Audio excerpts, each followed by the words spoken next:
I have now the great pleasure to introduce our next speaker, Jimmie Durham.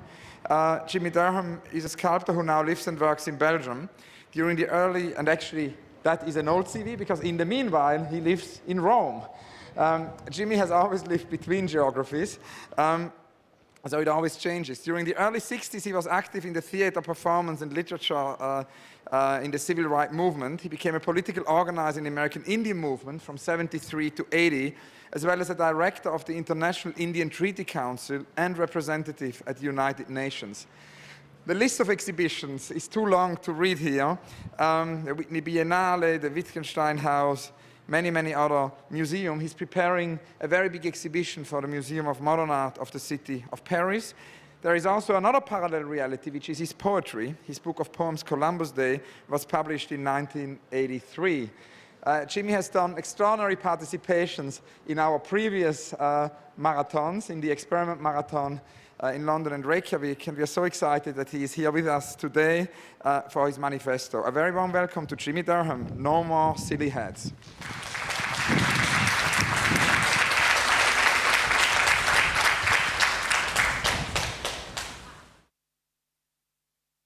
Hans-Ulrich already said it's called No More Silly Hats. Hereby, in 2008, I put forth a manifesto. Perhaps it should begin with statements about my intentions for my art practice. But it does not, because I have never worn silly hats, neither on my head nor metaphorically. Americans wear silly hats, but according to various experts, another type of silly hat, Americans are on their way out. We need not take notice of them so constantly anymore.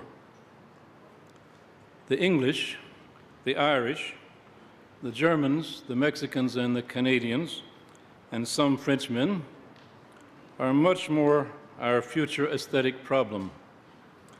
It is they who have so slavishly accepted American instruction and have been wearing the silly hats that Americans wear. Specifically, those hats with a duck bill in front and a little buckle in back. Is it a baseball cap? Is it supposed to be a baseball cap? Are they pretending to be Ernest Hemingway just back from a fishing trip? He wrote fairly well, but his stories were stupid. Content makes a difference. Specifically, cowboy hats. Surely no clarification is necessary for this point. But I will say in passing that I hope never again to see in Berlin a beer-bellied German wearing a cowboy hat and a fringed vest. Hollywood is dead. No more French artists. A friend of mine in Paris says that the French systems ought to promote more French artists. The hat of nationalism is very heavy and entirely too stupid. Art should have no national bases. The nation of artists must be the same as that for writers, musicians, and scientists. Our nation is the intellectual activities of humanity, open also to any mechanic, farmer, or out-of-work gypsy on the run from the Neapolitan police. Sadly, there are not many professional intellectuals in this nation, for reasons I will consider later.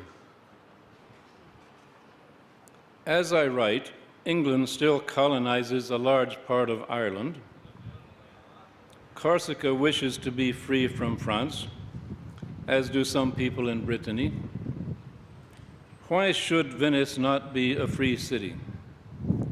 The Kurdish have the right to self-determination, and so do the Krenak of Brazil.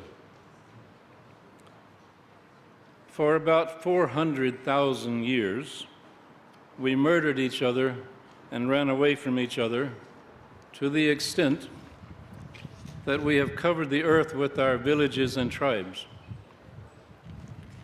Then, just a while ago, we began to invent nation states, even more murderous.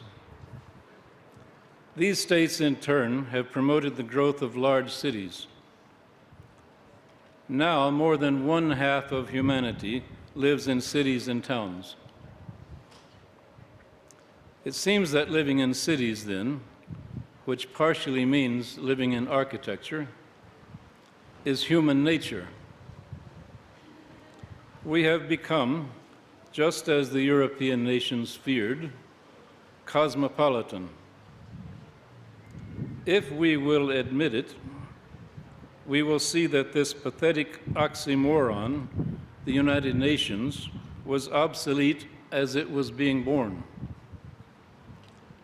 No more nations, no more United Nations. If I say we desperately need a world government, you might respond that we would have a monstrous bureaucracy. Maybe so, but the center of this manifesto is the premise that humans are not created by God, not finished products, but instead evolving animals who can influence our own evolution. It is not true that people are always the same. We need a world government completely away from nation states. Excuse me a moment. I didn't realize I could see myself there. That's funny. No more artists. In the UK, there is still the idea that an artist must draw well, and drawing well is itself narrowly defined. That art should be a series of visual representations of the world is stupid. We have the concept of art through the cruel and cynical history of Christianity in Europe as part of a program to physically build the structures of belief, monumentalism, architecture as plots against humanity. A horrible legacy for us who are desperate for a future, but made horribly worse by the current tight narrowness brought on by commerce. You might think that I will speak against commerce. I will not. It is a reasonable method for distribution of artworks and for sustaining artists. But I will make an interruption of the heading "No More Artist" to consider money. It is so integral as to seem invisible in our daily affairs.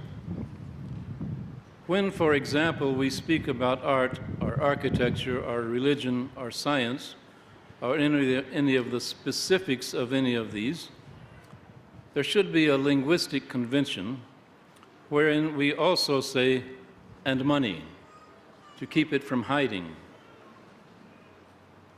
We can hardly speak of money.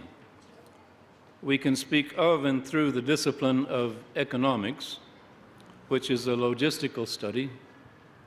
We can speak of and through the system of Marxism, which is a psychological study. And Marx may have thought that money would disappear. When I speak of money, people assume that I am taking a moral stance. I am not, and I greatly admire the human cleverness of money and its operations.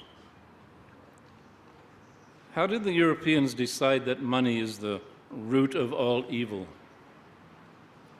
Even, how can we get past the idea of evil in the first place and begin to think scientifically? When asked by a facetious television interviewer, what is the opposite of evil, the Dalai Lama replied, compassion. We need a biology of money. We know that by various biological means, through the human brain's use of visual data, through the work of human hands, then through language, writing and written language, architecture. We need only look at the Earth from a satellite to see that architecture is a biological, instinctive activity. Through these phenomena, we produce and know our world. Money comes in unannounced at every opening and now has grown beyond our knowledge. Many professional intellectuals, scientists, professors of all sorts, have now left our intellectual nation and work against us because of money. I do not mean in a simple sense of greed, nor even a secondary way, but an unconscious tertiary way. A scientist researches, for example, by necessity, those areas called forth by money, not by his or her curiosity or delight. Money reproduces by every human activity. When children in East Africa have their hands cut off, money is made. Certainly not by or for those children, but by and for the American and European workers who go and help them.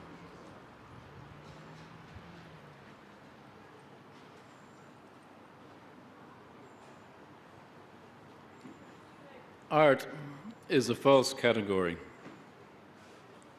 It is a category for convenience, an easy way to speak about some complex activities. The convenience now works against us.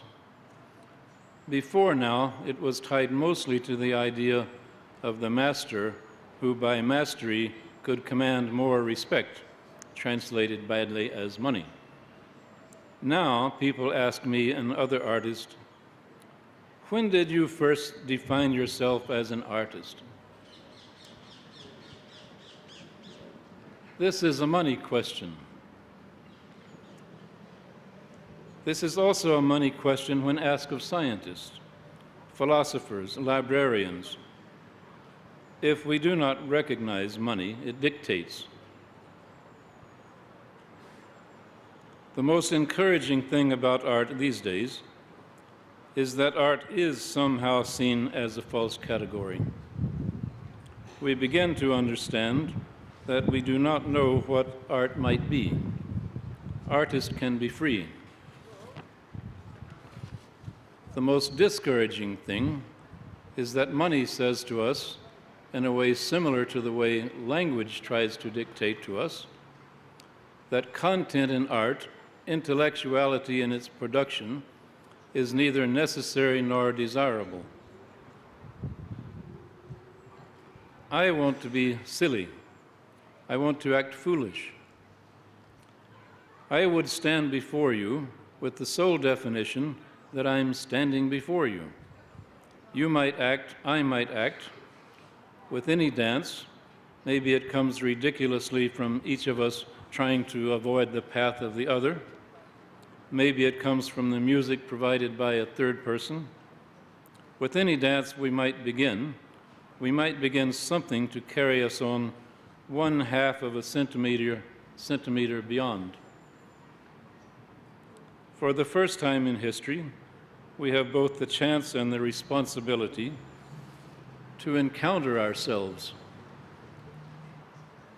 Even though it seems most impossible these days, we might now see and speak to humanity. Thank you.